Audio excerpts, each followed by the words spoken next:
oleh kasih karunia Kristus telah memanggil kamu dan mengikuti suatu Injil lain.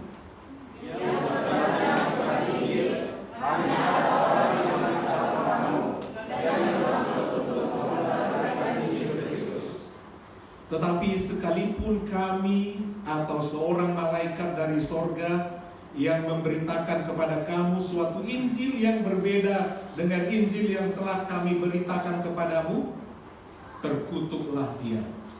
Seperti yang telah kami katakan dahulu, sekarang kukatakan sekali lagi, jika ada orang yang berkata kepada suatu Injil yang berbeda dengan apa yang telah kamu terima, terkutuklah dia. Jadi bagaimana sekarang? Adakah ku cari kesukaan manusia atau kesukaan Allah? Adakah ku coba berkenan kepada manusia? Sekiranya aku masih mau mencoba berkenan kepada manusia, maka aku bukanlah hamba Kristus.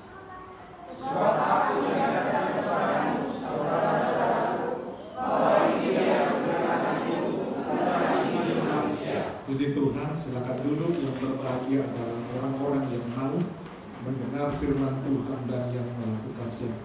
Saudara perlu mendengar firman Tuhan, karena Tuhan yang memberikan kehidupan. Saat Allah berfirman, jadilah terang, jadilah. Kalau Tuhan berfirman, jadilah berkat bagimu, maka berkat jadi. Jadi kita perlu firman Tuhan. Kita lihat di sini kembali ayat yang sudah biasa kita dengar, tapi kita berfokus kepada ayatnya yang ke-10. Sekali lagi saya bacakan teks ini. Jadi bagaimana sekarang? Adakah ku cari kesukaan manusia atau kesukaan Allah? Adakah ku coba berkenan kepada manusia? Sekiranya aku masih mau mencoba berkenan kepada manusia, maka aku bukanlah hamba Kristus. Ada dua pilihan yang dikisahkan dalam ayat yang satu ini mengenai posisinya sebagai pengikut Tuhan, sebagai hamba Kristus, mengerjakan tugasnya sebagai hamba Kristus. Ada dikasih dua pilihan. Yang pertama adalah, adakah ku coba berkenan kepada manusia atau kepada Allah? Ini kalau ditanya sama kita, satu pertanyaan, lebih memilih berkenan kepada manusia atau kepada Allah? Teorinya memang sangat mudah kita ucapkan seperti itu, tetapi sulit sekali, sangat sulit untuk dilakukan, termasuk juga untuk hamba-hamba Tuhan di dalam melayani. Jadi Rasul Paulus sudah melayani di kota Galatia bersama banyak hamba-hamba Tuhan. Semua jemaat itu sudah terima Injil, mereka sudah diselamatkan. Nah, tapi kemudian mereka berbalik. Yang tadinya percaya kepada Injil pemberitaan Rasul Paulus itu, jemaat berbalik, tidak lagi. Andai saya sebagai seorang gembala sidang sudah melayani sekian puluh tahun, jemaat sudah mengerti dasar-dasar firman Tuhan, kemudian ada ajaran yang lain yang berbeda dengan dasar-dasar ajaran itu, terus saudara tinggalkan gereja dan menjadi kosong, itu sangat menyedihkan. Dalam beberapa pelayanan, orang berusaha memberitakan Injil bukan lagi full mengikuti firman Allah, tetapi ditambahkan. Itulah yang disebut dengan Injil yang lain. Injil yang cocok kepada tiap orang, yang menyukakan hati manusia. Itulah yang diterima jemaat Galatia, sehingga mereka berpaling. Hamba-hamba Tuhan itu yang membawa Injil lain adalah orang-orang Yahudi yang telah percaya. Mereka sangat mencintai hukum Taurat. Kalau masuk Kristen, untuk diselamatkan tidak cukup percaya kepada Yesus sebagai Tuhan dan Juru Selamat, tapi harus menjalankan hukum Taurat, termasuk hukum sunat. Kalau tidak akan diselamatkan. Harus ada perbuatan A, B, C, D begitu banyak baru bisa diselamatkan. Tidak cukup hanya Yesus.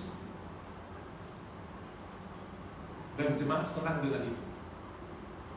Sehingga Rasul Paulus ditinggalkan. Dia tidak kecewa. Dan dia menantang jemaat itu waktu dia kirim surat kepada jemaat di Galatia dari kota Korintus. Setelah dijelaskan, kalau kita baca dari ayat yang ke-1, dan akhirnya dia memberi satu kesimpulan dari perikop itu. Di terakhir dari topik itu dia berkata, jadi bagaimana?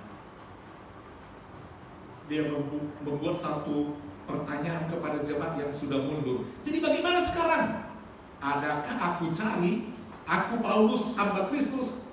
Adakah aku melayani, aku menggembalkan sidang jemaat GPD Eklesia? Apa yang ku cari? Apakah yang ku cari di dalam penggembalaan itu kesukaan manusia, kesukaan jemaat, atau kesukaan Allah? Ini pertanyaan.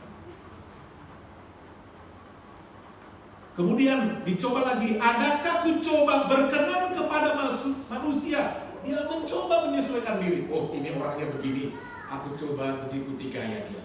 Oh, ini orangnya begini, aku coba menyenangkan si A, si B, si C, semua dicoba.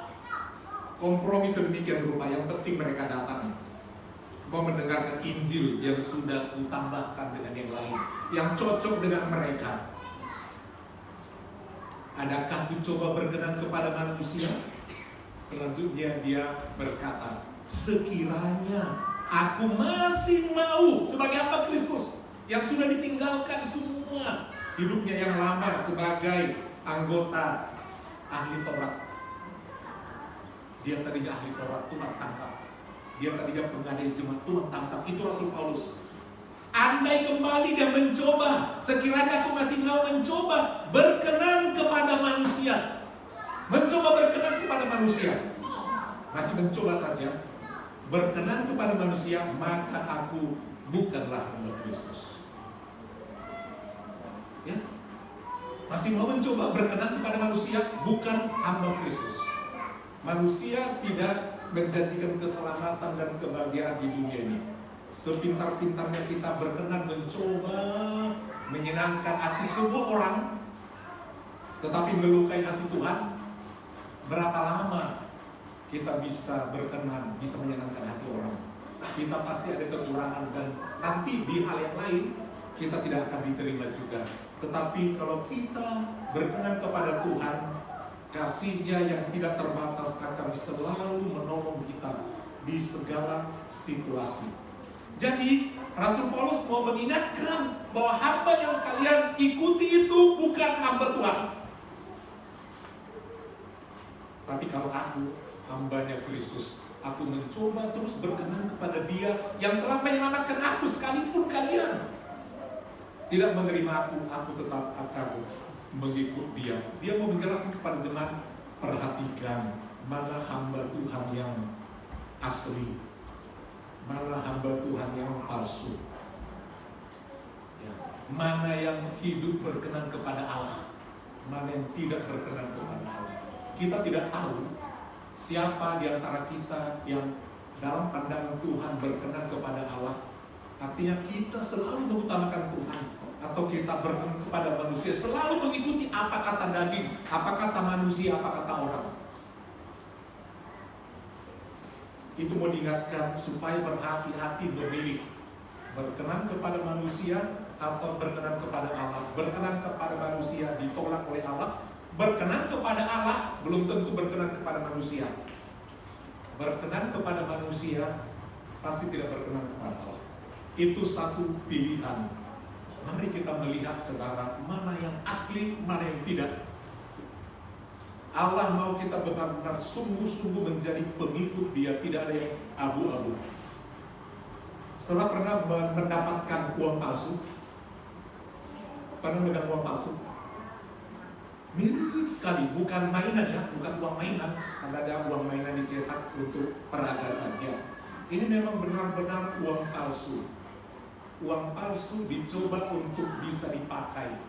Tetapi sehebat-hebatnya dicetak uang palsu, kita harus mengingat 3D kata pemerintah. Apa itu 3D? Oh, pintar ya. Selalu baca iklan itu ya.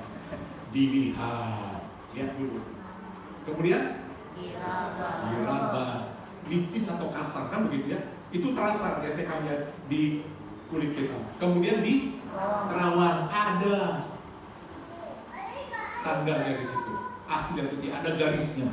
Seperti itu. Ada gambar di balik itu yang hanya di terawang baru kelihatan gambarnya atau garisnya. Jadi saudara, demikian juga di dalam mengiring Tuhan itu, marilah kita berusaha untuk berkenan kepada Allah. Saudara ambil dalam pelayanan, yang pertama, kalau saudara mau melayani, namanya juga melayani Tuhan. Melayani Tuhan, kita sebagai pegawainya, tempatkan diri kita nomor satu adalah menyenangkan hati Tuhan. Kita tidak bisa menyenangkan semua orang. Dari 12 murid Tuhan, tidak semua, bahkan semua tidak menyangka. Tetapi diproses untuk bisa menjadi menyenangkan. Dan satu gugur yaitu yang tidak mau diproses, yaitu Yudas. Jadi dalam melayani pun seperti itu. Saudara, tidak semua bisa menyenangkan. Tidak bisa kita puaskan semua hati orang yang kita layani. Tidak ada. Tidak teorinya. Kurang apa pintarnya Tuhan Yesus melayani, menggembalakan? Apakah semua? Tidak. Tidak semua.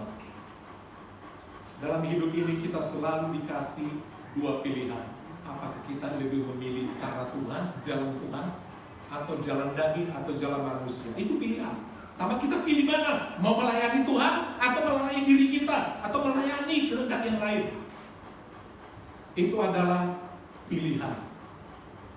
Dan saking tegasnya Rasul Paulus mengingatkan tentang hal ini di ayatnya yang ke-6.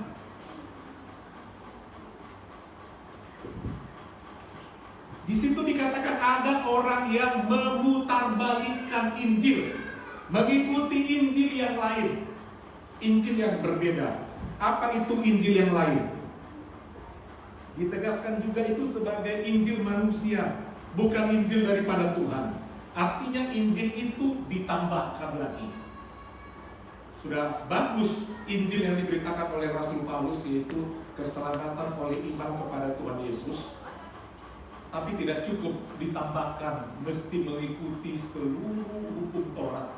Dan itu kesimpulannya adalah dalam hukum sunat dan beribadah pada hari Sabat. Tidak cukup kata mereka, tapi Rasul Paulus katakan tidak. Sehingga dia katakan kalau lagi masih mau melakukan itu, ayat ini ke-8. Tetapi sekalipun kami, hamba-hamba Tuhan, para rasul, atau seorang malaikat turun dari surga, dikatakan yang memberitakan kepadamu suatu Injil yang berbeda dari antara rasul, bahkan malaikat turun dari surga dan berita Injil yang padahal dari surga dia turun, memberitakan Injil yang lain, Injil yang berbeda, bukan Injil kasih karunia yang telah kami beritakan kepadamu. Langsung Rasul Paulus berkata, terkutuklah dia, terkutuklah orang-orang itu yang menambahkan, sehingga seolah-olah korban Tuhan Yesus dalam menyelamatkan itu tidak cukup. Tuhan Yesus sudah katakan ketika dia serahkan tubuh, jiwa, rohnya di kayu salib mati. Mungkin orang katakan Yesus sudah kalah, iblis tertawa, udah kalah, udah mati dia. Iblis tertawa, tapi jangan lupa hari ketiga dia bangkit, dia menang. Dan ketika dia selesai menjalankan tugas itu, dia berkata, sudah selesai. Korban Taurat sudah selesai. Korban di bait Allah sudah selesai. Terkoyak tirai itu, tidak ada lagi korban-korban yang lain. Untuk menyelamatkan, tidak ada lagi hukum Taurat. Dan kalau mulai lagi mencoba mengulangi lagi kembali hukum Taurat itu yang disimpulkan dalam hukum sunat, maka dikatakan terkutuklah dia, artinya menghina korban Yesus. sebagai satu-satunya jalan keselamatan. Hanya dengan percaya nomor satu untuk bisa memperoleh keselamatan. Saudara, di mana-mana tugas iblis untuk menjatuhkan manusia adalah soal kepercayaan. Sekarang ini negara-negara di Arab banyak sekali meninggalkan agama. Dalam catatan terakhir, ternyata mereka mulai menjadi ateis, bukan menjadi Kristen, tidak beragama. Itu negara-negara Arab. Jadi nomor satu adalah kepercayaan. Tidak percaya. Kita lihat Eropa, Amerika, Jerman, Belanda, mulai dengan tidak percaya. Tidak percaya Injil, tidak percaya Yesus. Hanya berkata, aku percaya ada Tuhan. I am a free thinker. Saya pemikir bebas, terserah pikiranku. Aku percaya tentang ada memang Tuhan, tapi bukan Yesus. Tapi bukan seperti yang dia katakan. Aku percaya ada makhluk yang menciptakan. Aku percaya ada Tuhan. Hanya seperti itu. Tapi dia tidak percaya Injil, keselamatan. Tidak. Tadinya di sebuah sekolah Amerika, Eropa, ada pelajaran agama Kristen. Itu hilang. Tadinya beberapa negara dalam KTP ditulis itu ada agama, lama-lama hilang. Tadinya di setiap sekolah ada pelajaran agama, lama-lama hilang. Jadi nomor satu yang diserang kepercayaan, bukan perbuatan. Orang mau menambahkan nomor satu perbuatan. Saudara, bukan. Perbuatan gampang berbuat baik, amin. Bisa berbuat baik, tapi tidak menyelamatkan. Nomor satu, itu sebabnya Rasulullah katakan, tidak ada. Bukan perbuatan Taurat yang baik itu menyelamatkan. Kepercayaan nomor satu kepada Yesus yang mati di kayu salib. Itu nomor satu. Makanya nomor satu, pegang iman, bukan perbuatan. Sehingga kita katakan, percuma itu beriman kepada Tuhan, orang Kristen. Perbuatannya bla bla bla. Lebih dari itu, orang lain bisa lebih baik. Tapi tidak percaya kepada Tuhan, sia-sia. Nomor satu, beriman. Itu nomor satu. Iman yang menyelamatkan. Dan iman itu iman yang bagaimana? Iman yang benar-benar hidup kita kerjakan. Jadi bukan perbuatannya nomor satu, tapi iman mesti ada sebagai pokok. Barulah kita menjalankan. Bukan iman dan perbuatan baru selamat. Nomor satu iman. Dan perbuatan adalah untuk menambah pahala nanti di surga. Kumpulkanlah hartamu di surga. Itu dengan perbuatan. Baru nanti kita dapatkan di surga. Dan berkat juga dari bumi. Tapi keselamatan itu benar-benar daripada Tuhan yang harus kita jaga. Amin. Jadi nomor satu kepercayaan. Untuk apa perbuatan? Macam-macam. Ibaratnya, jangan kita pilih bonusnya daripada barangnya.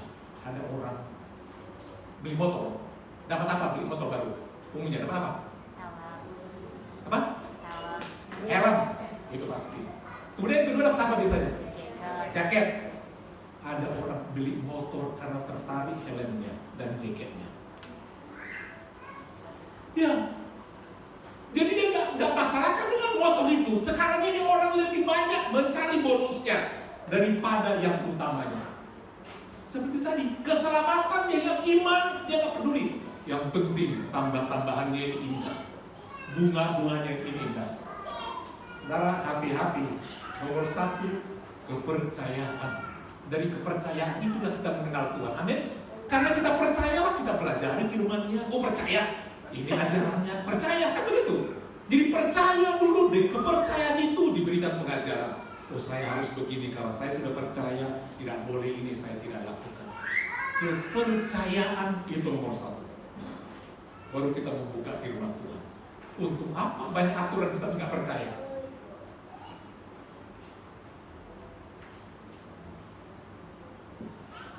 Kalau saudara melayani, kembali kayak tadi, tidak bisa kita menyenangkan semua orang. Amin. Bisa memuaskan semua. Saudara memimpin satu perusahaan, hanya bisa semua karyawan itu, 1000 karyawan, bisa semua memuaskan. Ikuti semua peraturan, nggak bisa. Disiplin tetap ditegakkan. Mari kita menjadi orang-orang yang mau menyukakan hati Tuhan.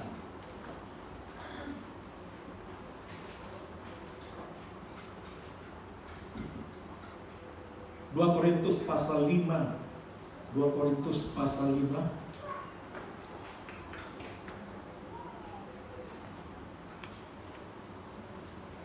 Ayat 9 dan 10.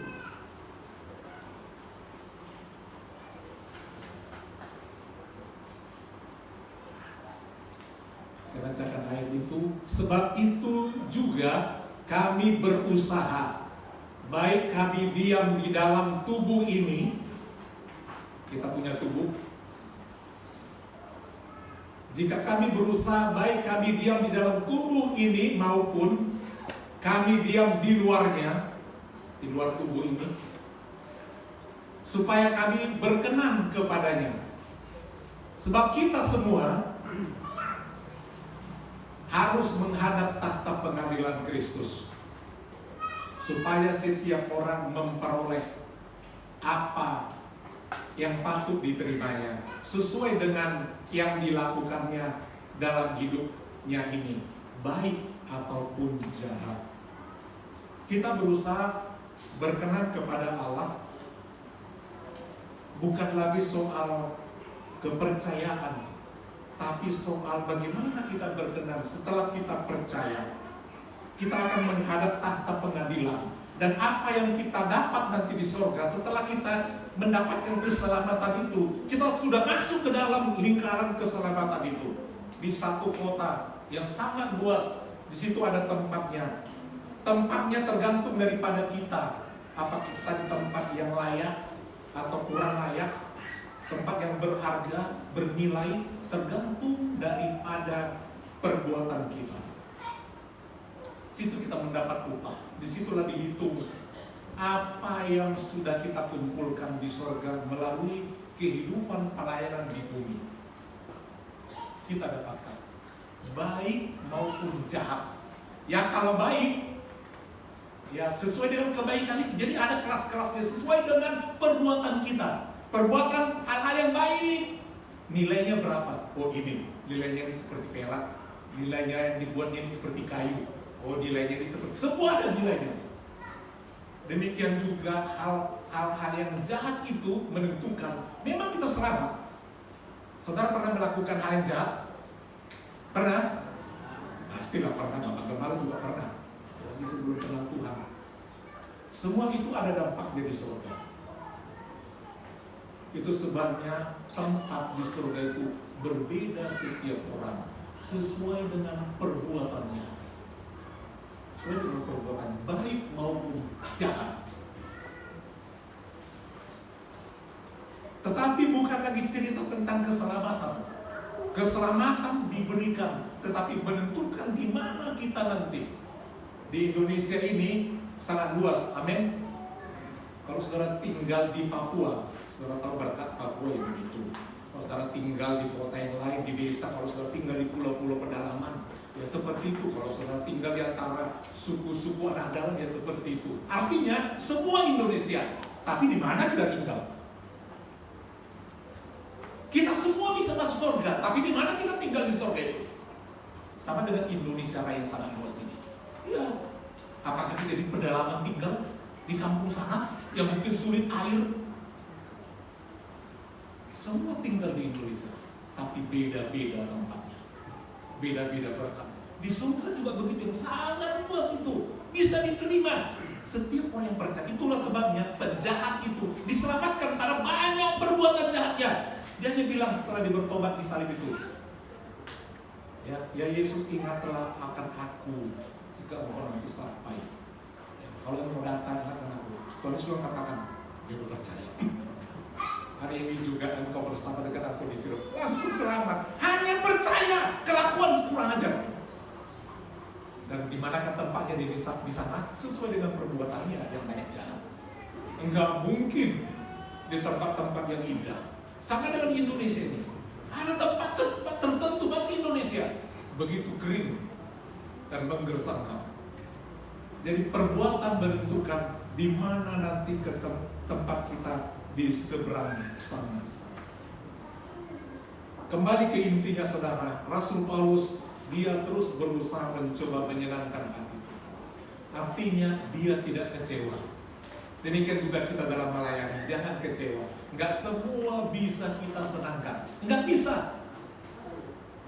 Tidak akan pernah bisa memuaskan. Tapi ketahuilah, puaskanlah Tuhan. Amin. Puaskan Tuhan. Puaskan Tuhan. Kita tidak bisa memaksa orang untuk ikut ini, jangan ini, jangan. Nggak bisa. Tapi ketahuilah, mari kita mencoba menjadi hamba yang berkenan kepada Tuhan. Jangan mencari bonusnya tadi katakannya, tapi carilah aslinya. Carilah Tuhan Yesus. Bukan hal-hal yang lain, bukan embel-embelnya. Kita tulus melayani Tuhan, menyenangkan hati Tuhan. Mari kita taruh dalam diri kita, Tuhan, aku orang yang percaya kepada Tuhan. Aku dikasih pilihan sekarang ini. Aku menyenangkan hati Tuhan gak ya? Kalau aku lakukan ini. Kalau aku kasih ini nanti buat pekerjaan Tuhan, menyenangkan hati Tuhan kah? Atau menyenangkan hatiku? Kalau aku kasih nanti, kayaknya aku menjadi kesulitan. Selama kita berpikir yang kita kasih itu bukan buat Tuhan, kita tidak akan bahagia. Kita tidak akan tenang. Ya, karena kita pikir kita rugi. Kita rugi. Apapun yang kita perbuat, saudara, khususnya dalam mengiring Tuhan, bergereja, ingat, yang kita lakukan, yang kita ucapkan itu, yang kita simpulkan itu menyenangkan Tuhan atau melukai Tuhan. Jangan langsung bayangkan seseorang, biar di situ enak-enak, biasa aja, suka-suka dia. Mari kita singkir ini. Kalau aku nanti begini, kira-kira bagaimana hati Tuhan? Nomor satu, bagaimana hati Tuhan? Berkenan tidak? Menyangkut kebutuhan daging kita nggak menyenangkan, daging kita nggak menyenangkan perasaan kita, atau tidak menyenangkan perasaan kita tapi menyenangkan hati Tuhan? Saudara pilih mana? Menyenangkan perasaan Tuhan atau menyenangkan perasaan saudara? Nomor satu dalam mengiring Tuhan. Nomor satu, bisa dijawab? Menyenangkan perasaan siapa nomor satu? Perasaan diri sendiri, aman, nyaman, dihormati, dipuji, disanjung, atau menyenangkan hati Tuhan? Seperti itu dalam hidup ini, saudara. Satu kali Maria Magdalena dan Maria saudara Lazarus berkorban habis-habisan untuk Tuhan. Mereka bukan orang kaya, tetapi Roh Kudus, hati mereka tergerak untuk melakukan yang terbaik bagi Tuhan. Dia lepaskan semua kepentingannya, rencana mau menikah Maria, saudara, daripada Marta, saudara Lazarus. Dia korbankan minyak parfum untuk pesta pernikahannya, dikasih buat Tuhan. Dan bendaharanya Tuhan, hamba Tuhan yang merasa sok rohani, dia berkata, ngapain kasih sama Tuhan? Kau kan miskin. Kalaupun kau mau berkorban, tolong yang miskin. Ngapain? Tapi Tuhan katakan, apa yang dilakukan itu mengingat kematianku, penguburanku. Jadi setiap kali kamu berkorban bagi Tuhan, berkorban bagi pekerjaan Tuhan, ingat, bukan untuk si A, si B, si C. Untuk siapa? Kalau itu yang kita lakukan, saudara, damai di hati kita. Apa artinya kita kasih 5.000, 10.000 tapi tidak damai? Jangan kasih kalau tidak damai. Jangan kasih apapun, serupiah pun jangan kasih.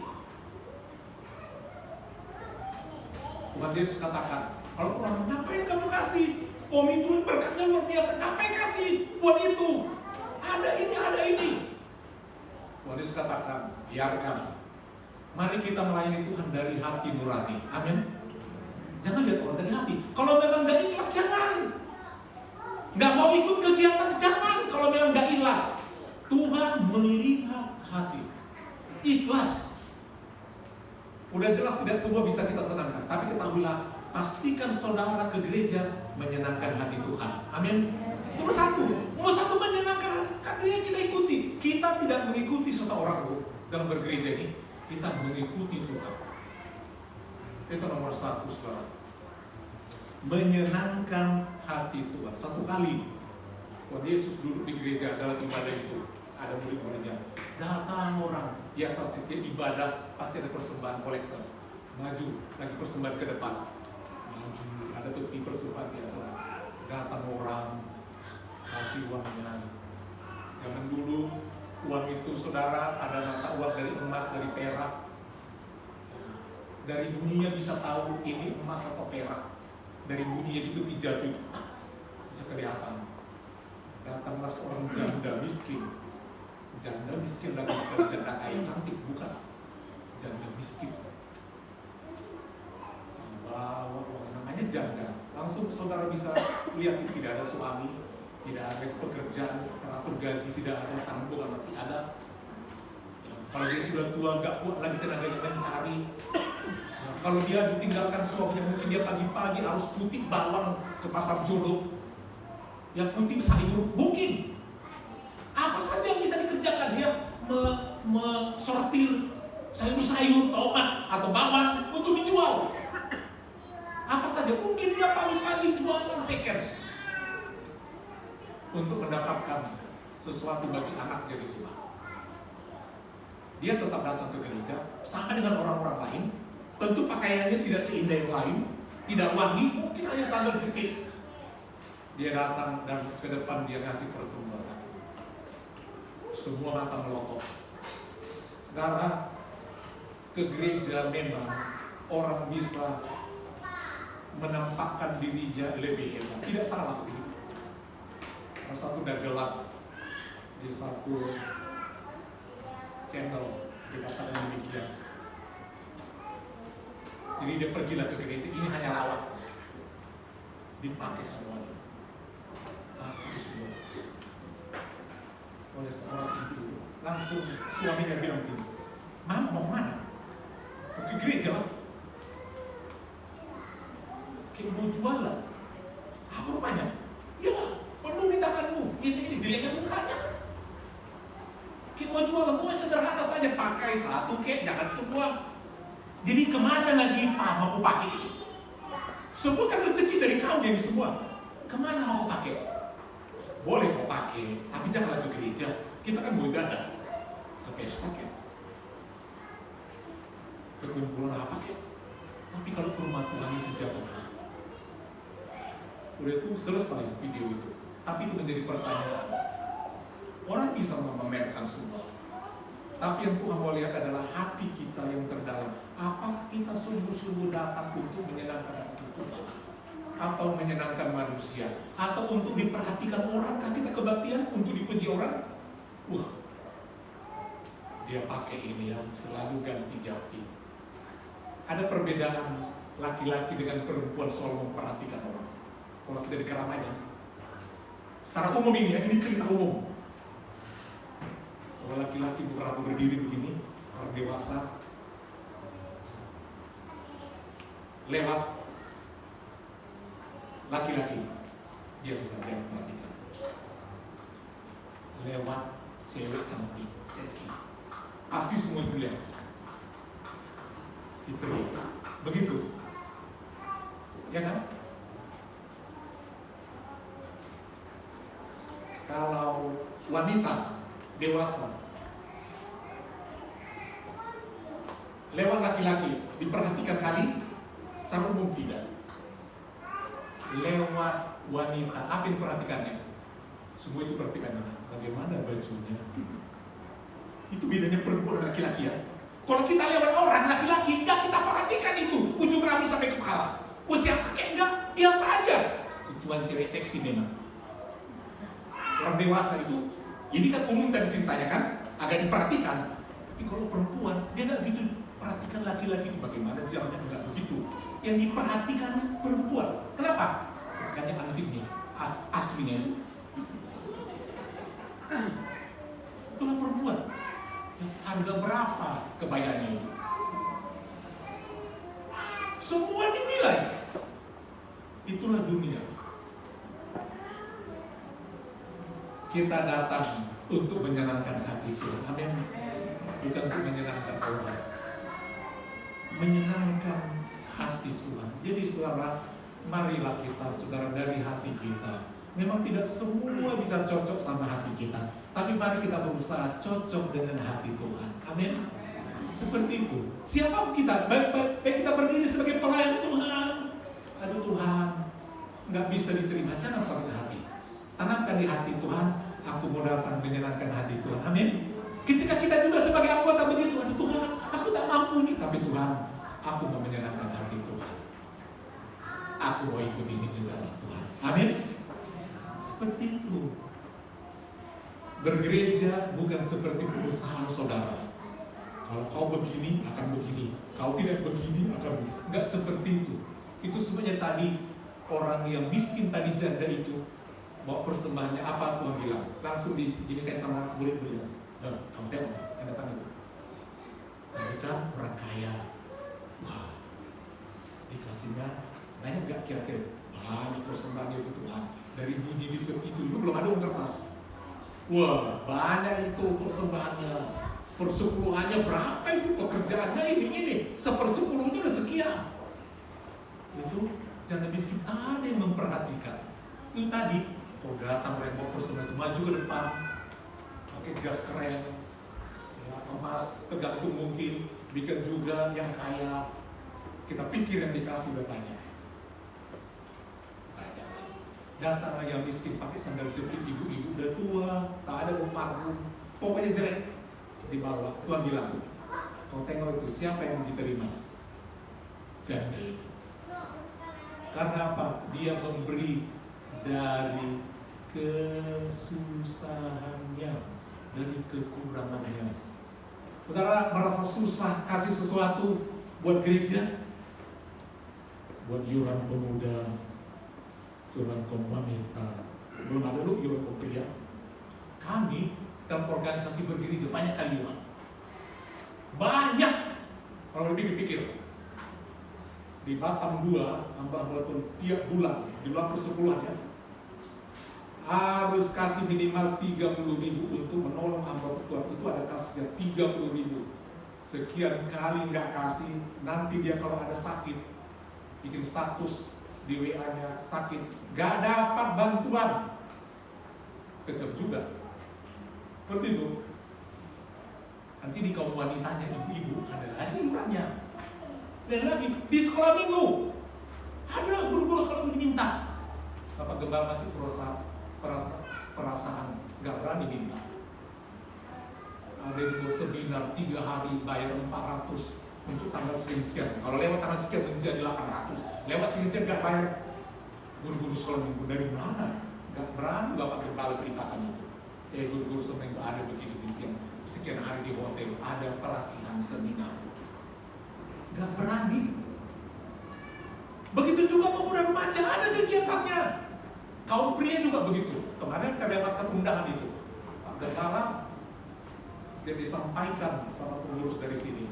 Akhirnya kita nggak berbuat apa-apa. Artinya apa saudara? Itulah hidup. Amin.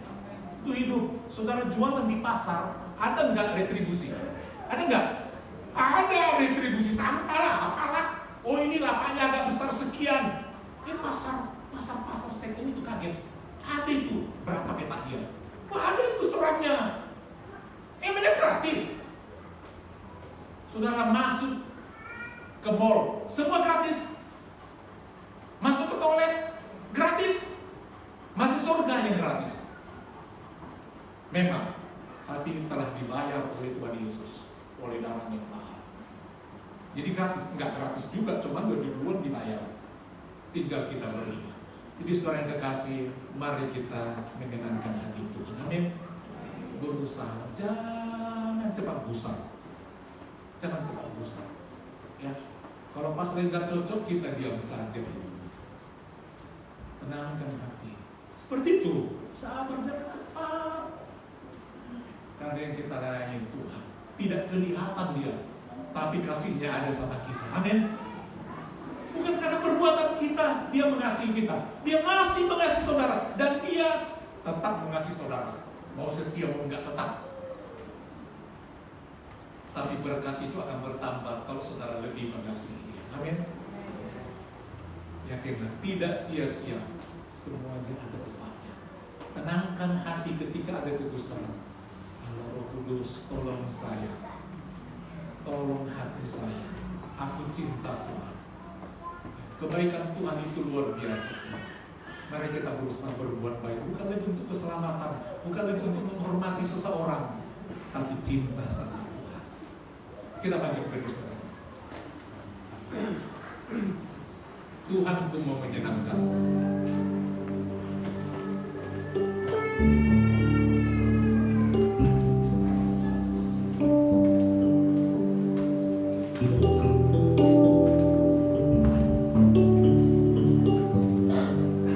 Ini ucapan kita, usaha kita.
Terima kasih Tuhan, terima kasih Allah kami yang baik. Kami Tuhan sangat bersyukur Engkau telah mengingatkan kami Tuhan untuk selalu bersyukur dan mengingat akan kebesaran Tuhan. Tuhan Yesus, kami sangat bersyukur firman yang sudah